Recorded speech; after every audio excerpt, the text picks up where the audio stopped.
আসসালামু আলাইকুম বন্ধুরা। আমরা যখন মদিনা যাচ্ছিলাম তখন আমাদের বাসটি একটা মরুভূমি প্রান্তে থেমেছিল। তখন এই মসজিদটি আমি দেখতে পাই। তো এই মসজিদের পাশে কিন্তু আমরা সবাই হাম্মামে গিয়েছিলাম। তো এই মরুভূমির মাঝখানে এত সুন্দর একটি মসজিদ কে বানিয়েছে? আসলে মসজিদটি দেখতে অনেক সুন্দর, কিন্তু বন্ধুরা এখানে কিন্তু অনেক রৌদ্র, অনেক রৌদ্র। দেখেন, আমি আপনাদেরকে এই মসজিদটা একটু দেখাচ্ছি। দেখেন, মসজিদটা কিন্তু অনেক সুন্দর। তো মসজিদটা ছোট, দেখতে অনেক সুন্দর, এটার ভিতরটাও অনেক সুন্দর। তো দেখেন, এই সৌদি আরবের মরুভূমির মাঝখানে মাঝখানে কিন্তু অনেক মসজিদ এভাবে দেওয়া আছে, যেখানে মানুষ অনেক দূরে দূরে গিয়ে যেতে হয়। তো তার কারণে মসজিদগুলো দেওয়া আছে।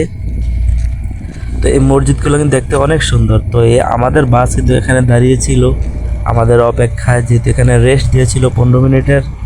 তো এই জন্য আমরা এই মসজিদে গিয়েছিলাম। মসজিদে গিয়ে আমরা সবাই পরিবারটি হলাম। মসজিদটি ভালো